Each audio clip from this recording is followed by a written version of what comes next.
Welcome to Digimon Chronicles, Episode 2. This is MJ. I'm an author, I'm an artist, I'm an analyzer, and I'm going to be reading for you today. This is only going to have the reading in it. Next episode, the 2.5, will have the reaction and thoughts to Digimon Seekers 1-2. So today, like I said, I'm going to be reading to you Part 2 of Chapter 1, Eiji, Wolf of the Ninth Avenue. And this is 1,430 words, or 1,430 words, and I predict it'll take me about 9 minutes to read.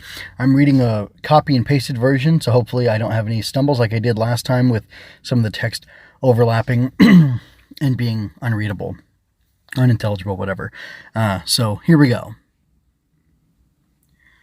Tokyo University of Electrical and Computer Engineering was established as a major government program to favor and support science students who will be responsible for the future of science, technology, and the nation itself. Although relatively new, it boasts top-class research and is responsible for great strides in the field of information engineering. It's located in the Denrin district, which has become the new center of the multinational city of Tokyo. The university's reputation as a good starting point for work with global companies and so-called big tech companies has made it increasingly popular with prospective students. Adjacent to the Denrin campus, there is another facility, Abedin Electronics Corporation.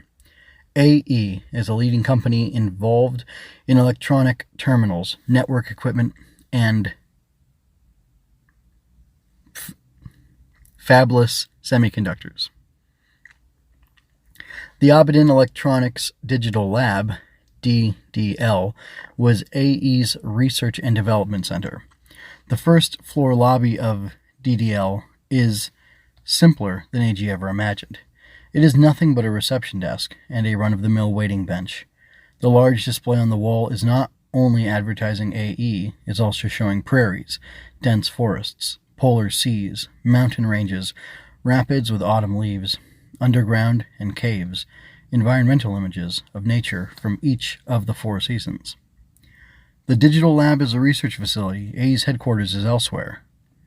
The exterior walls of the gently curved lab are greened, and there is no company logo or recognizable signage. Anyone passing by might think it is the building of the University of Electrocommunications next door. Eiji looks at his reflection in the glass. He is dressed in his usual casual attire. Casual attire is apparently allowed at DDL. The people who work here are supposed to be the elite with the very best minds in the field.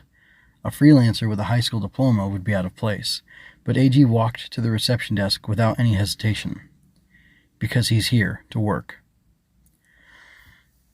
Hello there, Eiji starts with a greeting. It's directed at the receptionist. Huh? What's with this suspicious-looking kid? She looks at Eiji as if she's not sure what to make of him. He's not wearing a square backpack, so it should be obvious this isn't a food delivery. Well, perhaps there are occasional college students or passers-by who mistakenly enter the lab. Maybe he's being mistaken for one of them. I have an appointment. Do you mind if I type it into this tablet? A research facility is bound to have trade secrets. There are several strong guards at the gate on the other side. If this were the United States, they would be carrying handguns. Yes, okay then. Her voice is cute too. She has short, voluminous hair that is tucked in at the collar.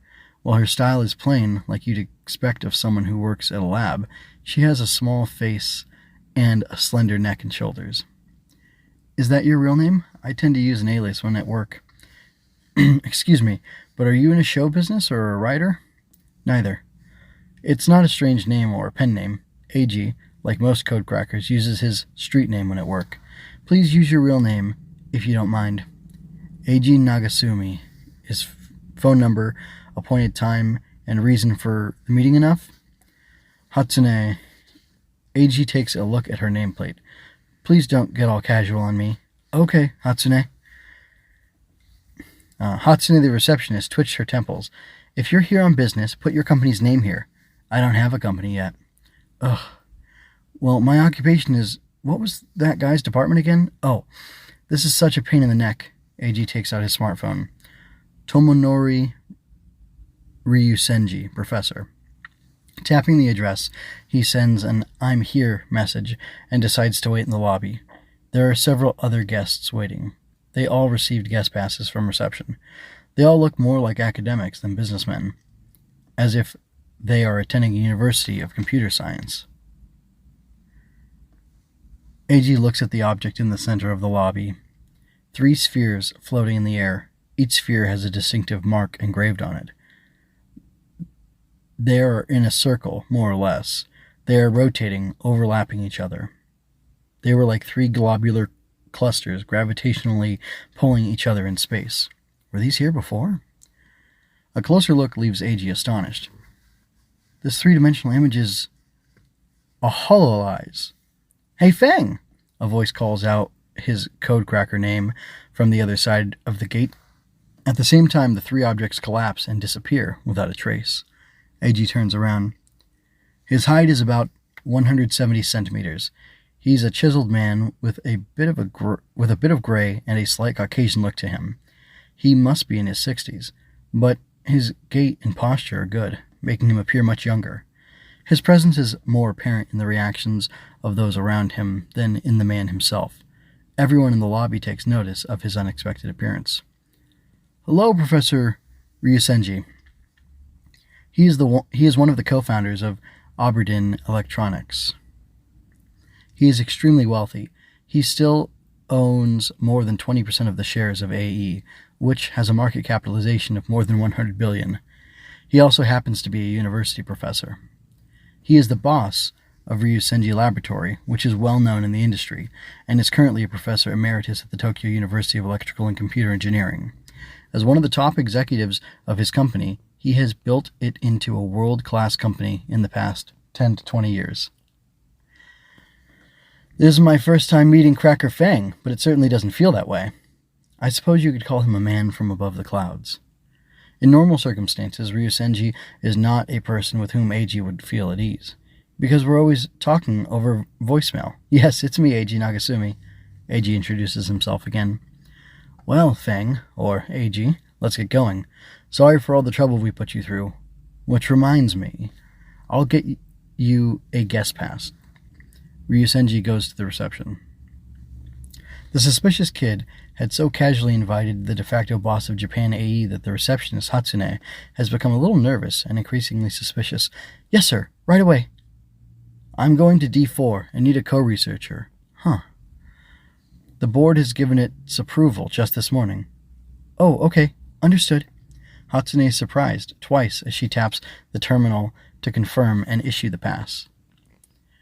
For the first time, he holds up the special pass he has been issued and walks through the detection gate with guards standing by, saluting him. Just by doing so, Eiji feels a little more mature. As they walk down the corridor, employees and researchers passing by greet Ryusenji. Eiji stands behind him, scurrying around and returning their smiles. For whatever reason, it's a great feeling. "Professor Ryusenji, why are you called Professor? Why not the President, Vice President, or Chairman of the Board?" "Probably because Professor is what describes me best. Being a researcher apparently suits him. He's already left the management of AE to his former subordinates." Eiji is not sure how to deal with the management of a large company, but he is somewhat more comfortable talking to a university professor. "Before we go to the office, there's something I would like you to see. I'd like you to take a look at it, too." "I wonder what it could be. I can hardly wait." "This way." They take the elevator to the next floor, where they are met by another guarded gate. It's not the airport-style detection gate in the lobby. It's a bulkhead. The area ahead seems to be completely isolated from the rest of the DDL building. The D4 compartment. This is Aberdeen Electronics' top secret. The core research that will determine the future of our company is being conducted here. Ryusenji explains its importance. The core of DDL, AE's state-of-the-art research facility, is in D4. Eiji is forced to leave his phone and personal belongings in the hands of a security guard. He is also subjected to a rigorous body check. "What is it?" Ryusenji, who passed through the bulkhead gate earlier, looks back at Eiji. I'm not sure I'm ready." "What?" "It's just an experience, as all." "Are you not into attractions?" "Huh?" You mean the fun kind? Well, it's not like we're genetically engineering dinosaurs or researching the zombie virus, though that would be pretty interesting. Relaxed by Ryu Senji's joke, Eiji passes through the D4 gate, and inside is... And that is the end of the reading of Part 2 of Chapter 1 of Digimon Seekers. Like I said before, the next episode will be episode 2.5, Digimon Chronicles, that is, and it will contain my reaction to this episode, although I will take a moment to say there were a few areas, maybe two, where I think there were errors made in the translation, and I'll be curious to see if the translation is much improved as time goes on and they get feedback, because I've already seen people complaining a little bit about it being machine translated or not, and people debating about that, so who knows. Anyway, until next time, this is MJ, and, well, you'll hear my reaction next time, and if you want to skip my reactions, you can just go, either jump off at the end of the episode when I say, hey, now I'm going to react, or you can find the reaction-only episodes. With a little time and a little feedback, I'll figure out how exactly I'm going to format these, because I can go either way, including it or not including it, and we'll just see. Maybe if it's too much work for me to split them up and nobody is asking for me to split them up, I'll just keep them combined, but we shall see. I hope you enjoyed that. Go to mjmunoz.com to leave any questions, comments, or other feedback you might have. There you can find all of my analysis, art, and fiction. I cover books, tokusatsu, comic books, anime, and more. Look around. You're sure to find something else that you'll enjoy as well. This has been a Story Over Everything production.